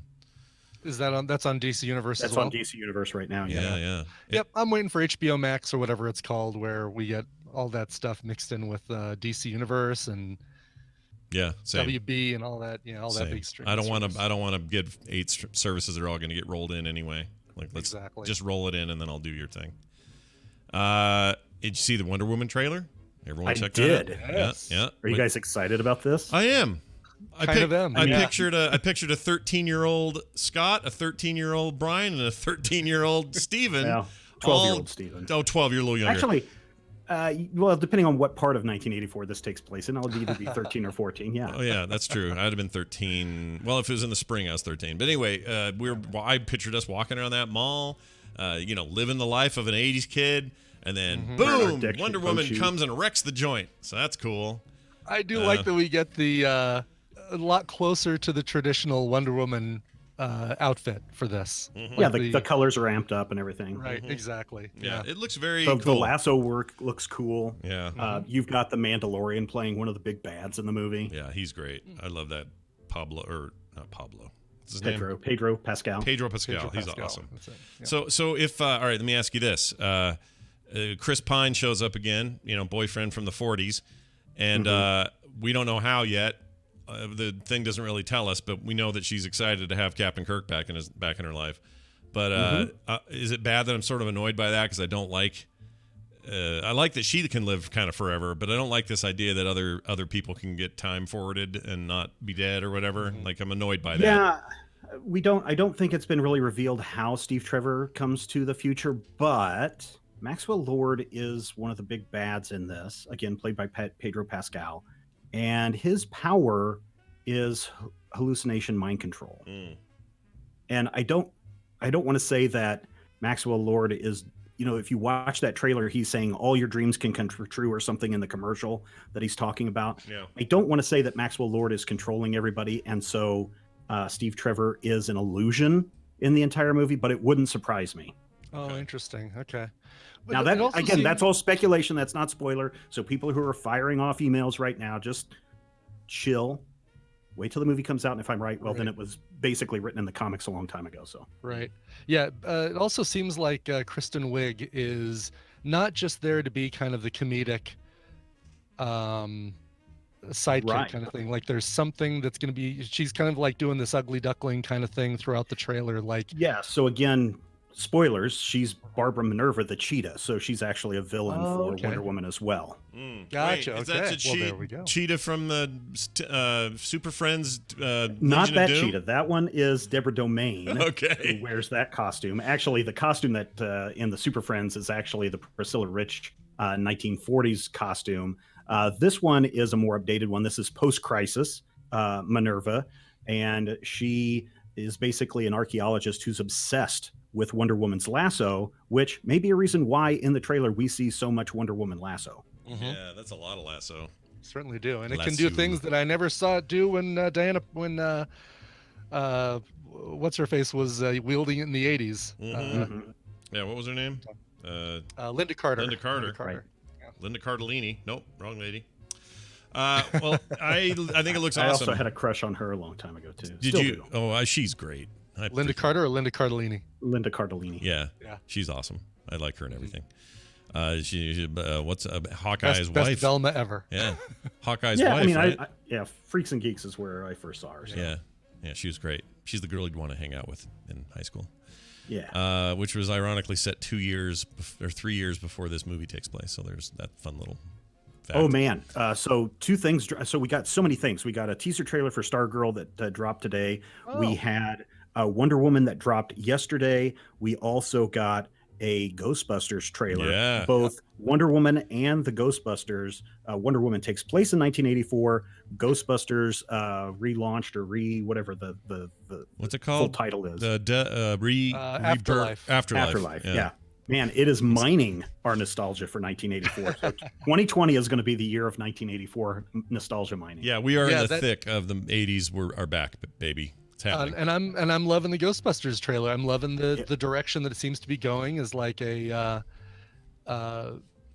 staying true to the original, but also like when you first hear Red look at the ghost trap and say, "Oh, that's a really cool replica," I'm thinking, "Oh man, so is that the way they're going to play this? Is like it's like it's not real, like it's just a like con, it's not real, right? Comic-Con thing. Or Oh no, something. they play it straight up as, They "Hey, totally you young do. kids. Okay, boomer. Let me tell you about the good old days when the Right. Ghostbusters were a thing, and people have just forgotten them." Yeah. And this is Egon's old barn, because I was corrected by the chat room earlier. It wasn't Ray, it was Egon who used to collect the fungus. Or the Yeah, there was also something about in the original Ghostbusters movie about putting the farm up for sale, putting it up for mortgage or something so that they could afford to fund their Ghostbusters experiments. Oh, right. Right. And Carrie Coon, I don't know if you noticed this, but the mom's Carrie Coon, Brian. Did you notice that? Oh, I totally noticed that. Yeah, well, we love the Carrie Coon. She's awesome. Put her in everything. Yeah, she's Put her in amazing. everything. But I am going to ask this hard question. Aren't we getting just a little sick of, and I don't want to, he's got a whole career ahead of him, but I'm sick of looking at the bird kid. The kid looks like a bird. Finn Wolfhard? Yeah, the little bird, the bird-looking kid. No, that's not Finn Wolfhard. That's the sailor ice cream scoops boy. That's Oh Finn yeah, not Wolfhard. the tooth challenge kid. This other one, the skinny. He was in it. And, Yeah. No, Finn Wolfhard is the kid who's in the Ghostbusters. Oh, I thought that was the bucktooth kid. No, the Bucktooth kid is Gaten. Oh, okay. For some reason, I was thinking that yeah. was the good-looking guy. Okay, Oh, Finn Wolfhard. Okay, Yeah, sorry. so I see. Finn Yeah, Wolfhard sorry. is just to start. He looks like one of those birds that like dips down and pokes the water and then comes back up. He's a very talented musician, though. Yeah, Stranger Things, It, Mhm. Ghostbusters, Afterlife. I mean, he's a Part of the talented thing, keep in musician. What mind- does he keep do? in He's in mind, a Scott. band too. Hold on, Brian said a thing I don't want to let go. He's a musician also. This kid. He's a musician, yeah. I didn't know that. Yeah, he's boy. You look at some of his cover. Go to YouTube and look up Finn Wolfhard covers, and he's Calpurnia is the band. Calpurnia. Okay, and then Yeah. he also makes an appearance in the Weezer Aha Take on Me cover. Really? And yes, I didn't know this. mm-hmm. News to me. It's true. It's true. It's true. Okay. So keep in mind, Scott, the reason why he is so popular right now and why you're seeing him in everything is the first season of Stranger Things was crazy. And then the second season came out, and then everybody's like, we got to get these kids in a bunch of different stuff. So that's why all of a sudden you saw Millie Bobby Brown show up in a bunch of stuff. Mhm. And now he's also doing the same thing because of something that happened 2 years ago and just the slow process of getting these movies out. This is why they're suddenly showing up now and all slammed together. All right, it's fine. He just looks like a bird. It's okay. So yeah, it was a big week for trailers. Turned out this Yeah, it weekend. is. And Oh this yeah, that crazy. Ryan Reynolds thing looks good too. Free Man, where he plays an NPC. Free guy. Free guy. Yeah, he's like Or, an yeah. NPC. And or then there's something? also another trailer that dropped. What is it? An action movie thing. Is it just one movie that he's in right now, or are there two that are coming I out? thought there 'Cause was I saw another trailer. there was some other actiony thing. Yeah. And then didn't he I don't direct know. a? Didn't he? Was it somehow he's involved in that commercial for the Oh. gin? No, he got the actress who was in the Peloton ad and hired her for his gin commercial. That's what it was. So he Yes. got that same girl looking longingly at the camera again to do a gin commercial right after that Peloton controversy happened. That was amazing. Right. Also, kudos to you, Brian, for doing your Peloton ad. Yeah. Oh. Thanks. Yeah. Good job. Anyway, it's been a good week for that stuff. I love it. I actually love trailer time. I love it. I love when new things are coming. I love getting excited about stuff. Steven, let me ask you this. We got holiday movie time rolling around here for this month. What are you going to see? Here's the thing: we have been inundated with like Ghostbusters, Wonder Woman. The two movies that I'm thinking of with Ryan Reynolds is Six Underground, which is coming out very soon, and the and the Free Guy, but no one's talking about Star Wars right now. Well, That's coming out in just like Wow. 11 days. Yeah, no kidding. Like a little over, like basically a week from Thursday. the Star Wars everyone's talking about is on TV. Yes. And Yes. the Star Wars that everyone should be talking about is coming to theaters. And it's not that I'm not excited. I think there's just so much stuff happening, and there's so many good things going on. Like, I'm just absolutely loving Watchmen and things like that. So when this, so with this coming, it's like, I don't know. I have to figure. I got to gauge my excitement level. You don't just say I'm going to wait and see if I'm going to go see that movie. You go see Star Wars. Of course you do, and they all They've got the pre-sales tickets are out of control. Like, it's a gigantic hit. It broke the AMC app for a while. Yeah, it's gonna, and the records are, there's some records broken and all this other stuff, and that's great. But you're right, it's quiet about the actual film, and I think maybe it's just because it's a given. It's like, well, I gotta have breakfast, so I'm having breakfast. I gotta see Star Wars, so I'm seeing Star Wars. Some things are inevitable. But we're going. They're renting a movie theater out at my daughter's up at the university where she works, and we've been invited, so we're going to go up there on. It's going to be awesome. Friday. Yeah, we're seeing it Thursday night, right? You and I are both seeing it Thursday night. I think ours is Friday day, like 1 p.m. the next day Friday or something. Friday day. Yeah, Friday day. Stephen, when are you going to see it? I don't know. I'll see it opening weekend. I'm not going to go see it on the Thursday night Yeah. before it opens. I mean, I think the kids still have school. Oh, So yeah, I might see it Friday afternoon. The Friday afternoon that it's because if the kids are still in school, I will have free time. All right. There you go. Well, the kids are. My kids have zero the interest kids are in all watching right. Star There you go. Wars. Really, they don't care. They watched episode 7. Yeah.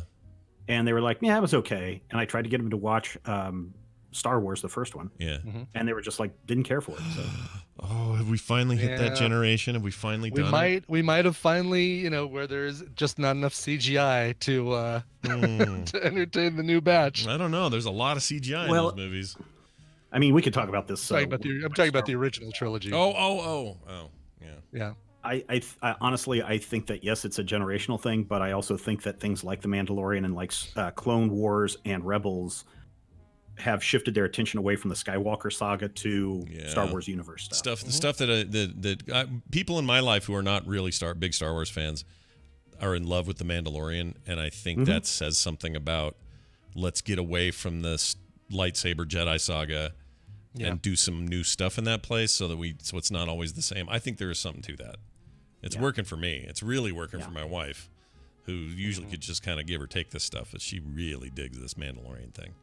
Yeah. I'm about halfway done with this last week's episode because it's only 38 minutes, Scott. How I can know, but we made this deal where the family's all together for it. We made it a family event, and then Nick's at work, and Carter got home late. Yep. I've had it. I'm just going to do what Brian does and have my done. own damn list. I'm just going to finish it out. Yourself into a corner, haven't you? Yes, I'm going to do it. I'm going to finish the last half, and then from now on, if y'all are here and ready on Friday, sweet. Exactly. It's great to have you here. If not, F off. I'm watching it. Took me long enough. I was only able to get through 19 minutes of it. Yeah. Hey, real quick, Brian, are you watching Watchmen? I am. I just finished our trip through time with member berries. Yeah, God walks into a bar. People eating member berries. No, yes, God exactly. walks into a bar. Remember, so that's the one, right? I think that's the one. Yeah, the God walks into a bar is last night's. That's last night. Right, I have not watched last night's yet. Yeah. Did you listen through all the credits and listen to that Trent Reznor version of Life on Mars? Yes. No. Oh, was that last night? No, 2 weeks ago. 2 weeks was the cover of Life on Mars? No, but I did catch the cover of the Pomplamoose cover of Careless Whisper, which is great. It's so good, right? Okay, so perfectly used. But you know what? I just realized Brian's not to the one you're talking about, Steven. The one from that is last week, and that's the one right before last night's, and I don't think you're there yet. Wait. So all we're saying is make sure you listen to the credits of this the one you're about to watch. Yeah, episode 7. Cool. It's all right. Sublime. It's not Sublime the band, but it's Sublime. And also, for those of you that are watching the series either live or whenever, episode 8, A God Walks Into a Bar, make sure you watch past the credits because there's like 5 minutes of other stuff that happens at the end of the credits. Is that true of the whole series so far, and I haven't known that? No, just this one episode, because usually at the end of the episode they're like, here's what's coming next time on Watchmen. This one has 3 to 5 minutes of stuff going on with a certain character. Okay, that is very absent from episode 8. Well, Bummer. mostly absent from episode And neither of the Watchmen TV series soundtracks. Yes, there are 2 for an 8-episode series on. Well, no, they're HBO. doing There are 2 one soundtracks. per chapter, I think, or per episode, and they're just No, slow. because the second one's got Squid Pro Quo in it, which I think is from the episode that I saw last night. Oh, maybe then. But there is another show. Mandalorian is doing soundtracks per episode, though. That's who I'm thinking of. That's it. Yes. I knew somebody was doing it, and then I couldn't remember which cool show I was watching. That was Yeah, doing I it. can't, and that's too much. Can't do that. Too much. Yeah. I went and listened. I actually been listening to it. It's very good, but Stream it. Yeah. yeah, exactly. it's streaming. But the Well, I just want to get your take on that song once you listen to it. yeah, it's so Cool. good, Oh, I Brian. can't wait to hear it. I'm looking to see. I wish these were on. You can go find it on YouTube. I was already listening to it again this morning because it's so good. Yeah, it's really something. I listened to it 3 times over because I can't find it anywhere else. YouTube has it, but can't get it on streaming services yet. Anyway, well, Steven, this is a big ball of good stuff here we got going. Yeah. Look forward to chatting with you next week about similar things. And, of course, working our way towards Star Wars will be a fun chat as well. Steven Schleicher, is there anything going on majorspoilers.com that the fine people at home should check out? Nope. Stay hydrated. Oh, there's so much, though. There's so much good stuff. He left already, but go there, guys. Majorspoilers.com. Mm-hmm. All right. Now let's bring in the bells here, the sad moment. Yeah. Wait. There we go.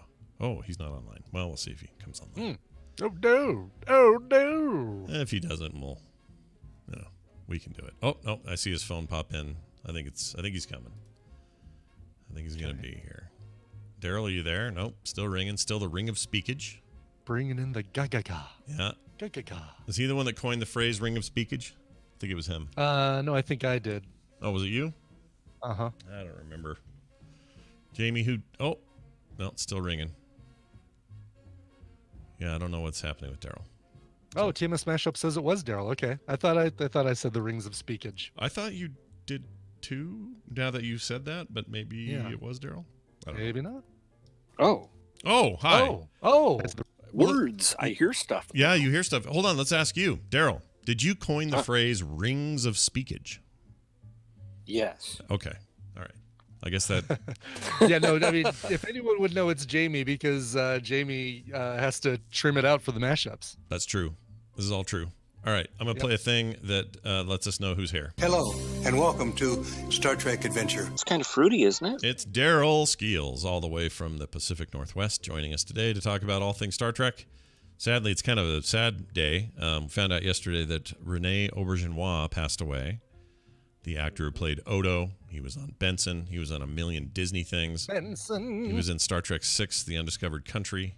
Yeah. Played a Klingon in there. He is known for a million other movies. What did we see on Film Sack recently that he was in? It was a dramatic role, and he was very good in it. Yeah, I can't remember, but it was Shoot. What was that? older, like pre-Benson. Oh right? yeah, Or was like it- early 70s or something. Yeah. But he was 79 years old. But this comes off the tail end of a bunch of other deaths. We had 3 in a row. Robert Walker Jr., who played Charlie X, or was Charlie X on Charlie X, that episode on TOS. DC Fontana was a writer who shaped much of what TOS and TNG became. I mean, that name is synonymous with Star Trek. And then Rene Auberjonois. And then earlier this year, you had... even more recent, Deanna Troy's real-life husband passed away, too. Oh, right. Suddenly in the Night, he died. Yeah. That's awful. Michael Lamper, yeah. That's the thing I feared. You know how I want to die by just slipping away in my sleep. But I will feel bad for anybody who's in that bed with me because you're going to wake up in the morning and go, honey, and reach over. I'm going to be cold. I'm going to be dead cold. That scares. Oh, that's scary. I don't think the first thing that anyone's going to think if they wake up next to a dead Scott Johnson in bed is, gross. There's a dead body in the bed with me. I don't mean that. I mean like the shock of it and his bowels released. I don't mean it that way. I mean, I don't want to be. What I'm saying is, it's fine if it's me because I don't care. I'm dead. But if it's Kim who dies while she's asleep and I wake up, I don't want to find her like that. That's horrifying to me. No, of course not. Of course. Oh my gosh, I didn't want to think about it. Anyway, sad news. across the board. I don't know. I still would much rather, pass away in the middle of the night in my sleep than a long time in a hospital bed where people are having to come and watch over me and No, that's exactly what I'm saying. Say their goodbyes and stuff. That's exactly what I'm saying. I want to die I want to die suddenly. I don't care if anyone finds me. So what? And what I'm saying is I think people would want that for you too. I think Kim would rather you go quickly and unexpectedly than a long drawn out painful process. But then she'll get up and she'll shake me and go, "Oh no," and then I'll poo. That's when you poo.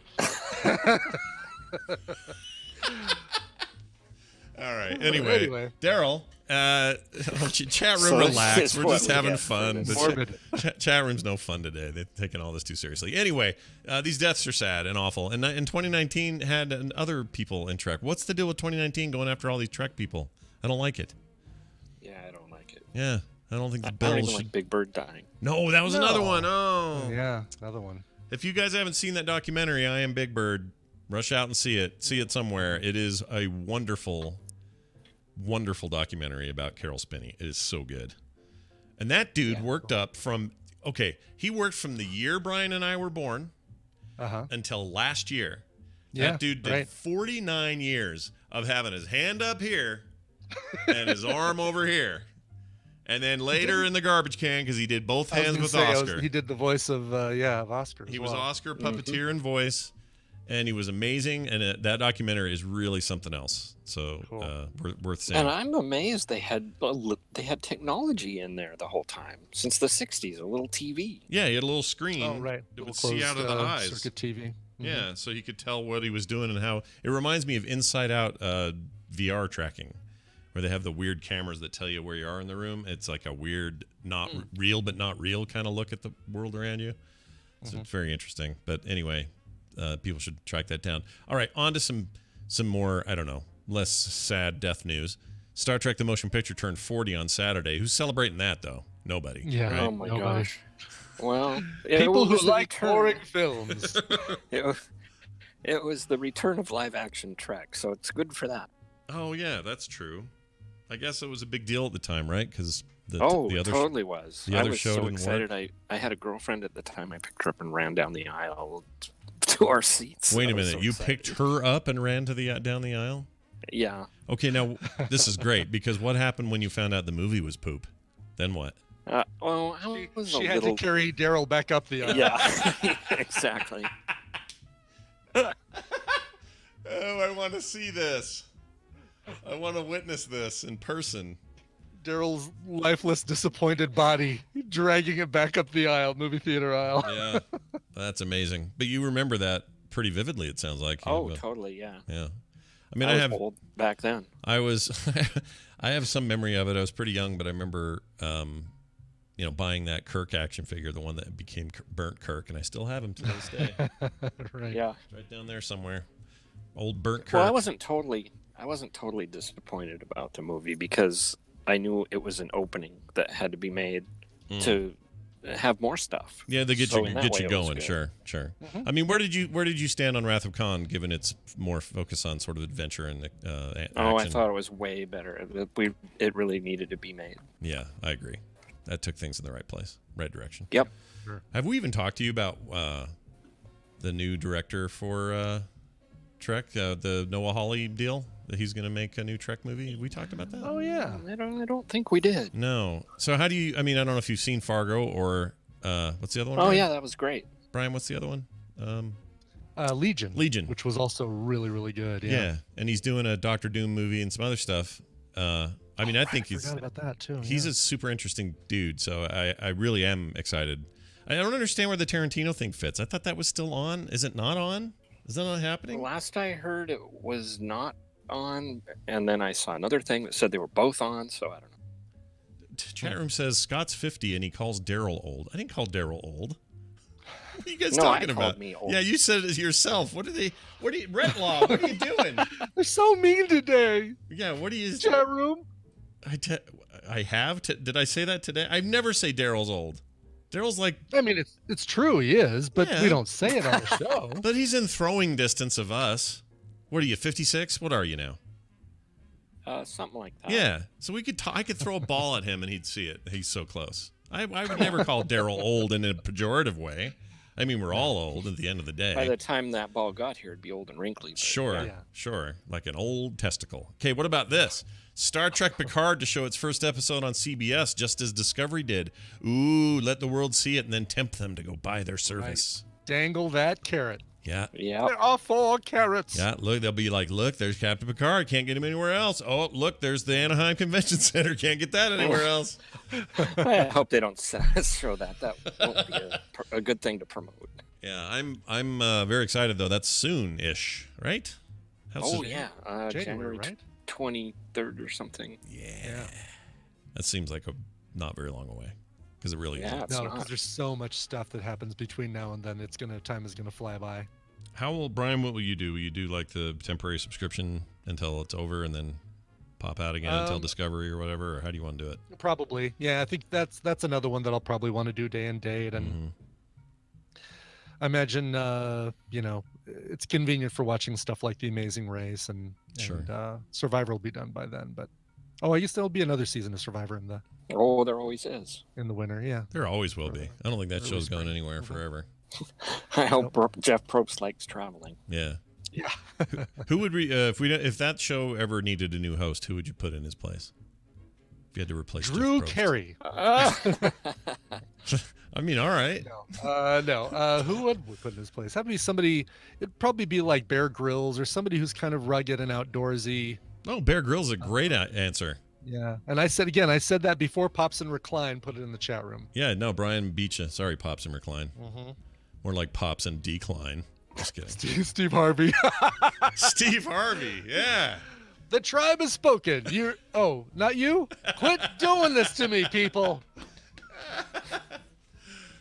Did you hear that happened to him again last night at the Miss Universe or Miss... Oh, no, really? Yes. No. Yeah. How does that happen twice to a guy? I don't know, but... Does Trump still own that Miss Universe stuff? Does he still have an interest in it? I don't know if he's... The main reason he bought it so he could go peek on girls while they were changing, but I wonder if now that he's not there anymore, if that's still his deal or not. Well, anyway. There's your Trek news for the week, Daryl. That's it. That's all of it. Are you gonna watch Motion Picture just to celebrate, or what are you gonna do there? No, I'm gonna not watch it to celebrate. Ah, good idea. V'ger and all that. Yeah, I've seen it enough, which is maybe twice. Sure. Actually, you know what I'm in the mood for is the newest of the JJ verse Star Trek movies, which ended up being my favorite. I'm kind of in the mood to see that again. It's been a bit, and I'd like to see it again. I really like that girl in it who plays the alien chick. She's cool. What was her name? Anyway, she's in The Mummy. Forgot her. Oh yeah, the zebra face lady. Zebra face lady. Oh right. I find her really compelling to look at. She is really cool. Yeah. Yeah, French actress, I think. Anyway, yes. Well, there you go. There's your news. You can all stand for Star Trek today. We'll do this again in a week. Daryl, are you enjoying your holiday? Well, not yet, but you will soon. All right. What are you getting the kids? Anything cool? Getting them all Switches? Oh, those are already around. Oh, all right. Getting them games for their Switches. Games and stuff. Everybody's been asking me what to get their kids for their Switch, and I keep telling them the Pokemon games probably is this year's thing for them, probably for kids. Totally. If they don't have Breath of the Wild, then absolutely that. Then Mario Odyssey, and if not that, then then the Pokemon games. Yeah, that's the one. I hope the kids aren't listening. I agree. I hope they're not either. But also, you know that one Brian bought and then had on the shelf for a while, but I downloaded it. I went ahead and he's still talking. All right, I'm going to remove him. Bye, Daryl. I'm gonna have to have this Daryl removed. I got a deal. I got a deal on that one you picked up, the Super Mario Brothers Wii U remake thing, the side-scrolling Mario. Yeah. It's very good. That's a really good 2D Mario game. Like, it's an excellent game. Super Mario Brothers U Deluxe. Yes, it's very good. It's very good. I'm gonna play that now that I finished Pokemon Shield. You really should. It's I don't know. It ranks some of the levels rank up there for some of my favorite 2D Mario games. I've really enjoyed it. Yeah, I like it a lot. I haven't done any of the multiplayer stuff, but the single player is very good. I like that these Wii U games that nobody played get Second Life on Switch for sure. Yeah, they deserve it. They need to port all. They need to port all the stuff that didn't make it there, like Oh, I don't know. I want all this. I want everything. Give me everything. Are you gonna pick up the Switch game with the the wheel thing? The wheel. I hear that works really well. Like people are actually losing weight, and it's like a legit fitness device. We need to do a video of a Peloton parody video with the Wii Ring. That's a great idea. I can't believe my husband got me one of these. I don't know why. Looking at the camera the whole time, going. Right. That's amazing. All right, it's time for a Monday morning mashup. Thanks to TMS Mashups for this. You can find him at TMS Mashups on Twitter. He has a Patreon at patreon.com/TMS Mashups. He puts these together every week. We have a bonus one this week too, which we'll get to a little bit later in the week. But for today, we have a Monday mashup. This one is called Bum Chicken. I already know what this is, and I'm nervous about what he pulled out of the core show this week. But anyway, here it is. 2 minutes of bliss. Enjoy. Poopy chrome. Poopy chrome. Poopy chrome. Mark Knopfler's penis, dude. Oh, hey guys. It's me. It's Wreck-It Ralph. I'm here to help you John guys. C. Riley. I'm gonna help you fight crime. Dabba dabba dabba dabba da. Rapper guy that's like from Jamaica. Shaggy. They used to use Shaggy a lot. I think I deserve a little bit of applause for turning that into Shaggy. And then he goes, Another field I am an Englishman in New York. You don't have to turn off the red light. Roxanne. Who turned off the red light? It wasn't me. Who turned off the red light? It wasn't me. Well, I was at one of those parties, and Jenny said it would be funny if she peed on me, and then the dog came and humped my leg, and then before you knew it, we were putting popcorn in our vaginas. Somebody ate his bum chicken. Billy, you've been a very bad boy. I'm going to poop on your plate of cookies and piss in your milk. Goodbye. Oh, great. I was going to gently push her, but then I got high. You should have. I can't find it. I was going to ask her to leave, but then I got high. I can't find it. Oh, well. Now she's pressing charges, and I know why. Because I let fly. Because I let fly. Punched her in the eye. My fist to her eye. Yeah, there you go. No. The worst part is that someone ate his bum chicken. Just oozing, gooey, crappy crap. Here's me in a furry costume, except naked from the waist down. Yeah, that's my wiener out. Hope you enjoy it. Would you like to come over to Buckingham Palace and shag? Maybe come over for a snog and some tea? I still like the D. Did everyone hear that? Brian likes the D. Everyone get that? I like the D. Old dong, long dong, big dong, all military dong. And I was like, oh man, this is the life I'm going to have. We're just going to be throwing down in the shower, just dongs out. I'm like, I'm out. Yeah, couldn't do it. Good luck defending the country. I don't want to see this. Okay, good.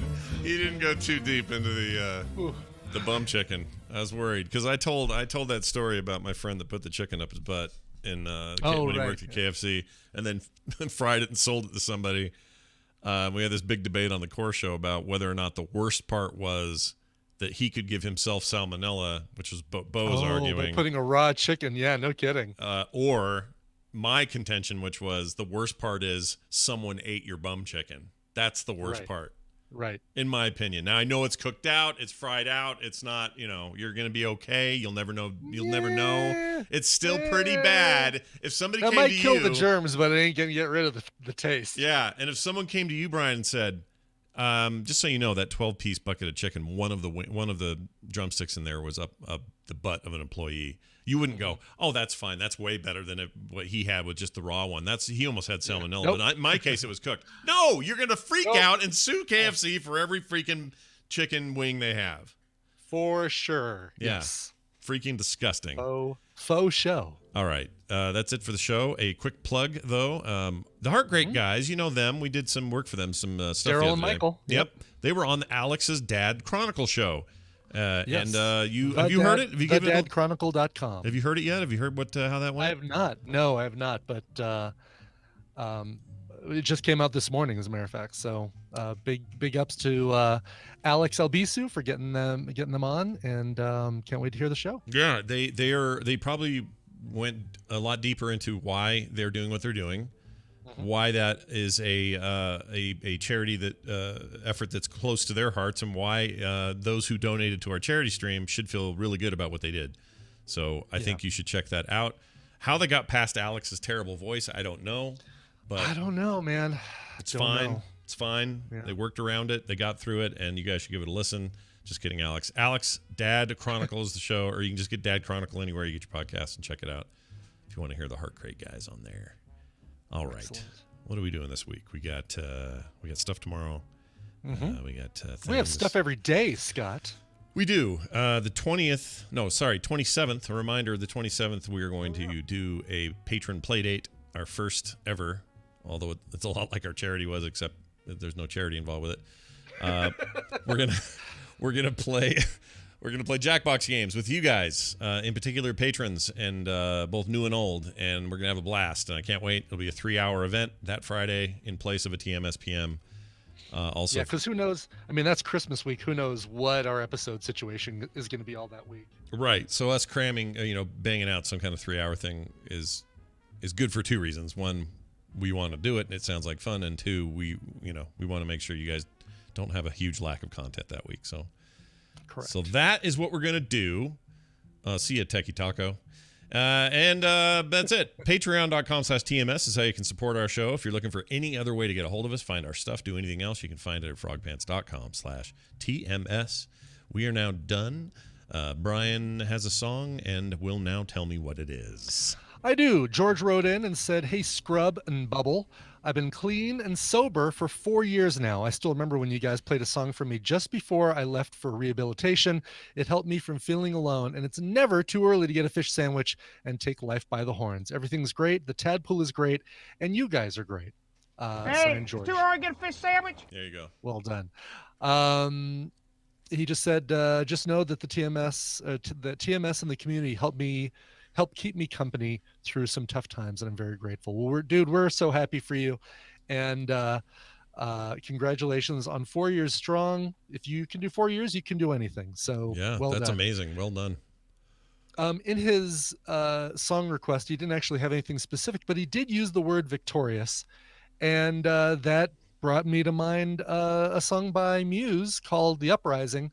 How about a cover of it by the band Quiet Drive? This is from the 2011 album Your Record, Our Spin. It's a cover of Muse, and there goes the cat again, screwing with my camera. Nice. Jeez. What's her deal? Anyway, I don't know. I don't know why she does these yoga stretches on the top of my computer. She sits on the ledge and then puts one paw up top and then stretches the other one as far as she can. And it's like yoga stretches. It's really weird. Just being sneaky. I guess so, exactly. Here's Uprising by the band Quiet Drive.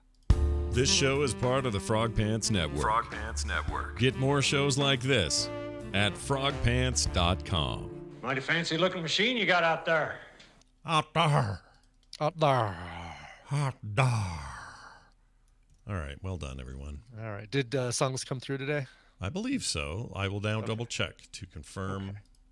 It wasn't you. It was me. Gotcha. Or it was my desktop. The client was all jacked, and I don't know why, but it wasn't downloading anything. When I rebooted, it worked. But I also got it on the website, so it was fine. Cool. But I panicked for a minute. It's like, so Steve Harvey apparently had quite the night last night. First off, he read the wrong winner for the costume contest at the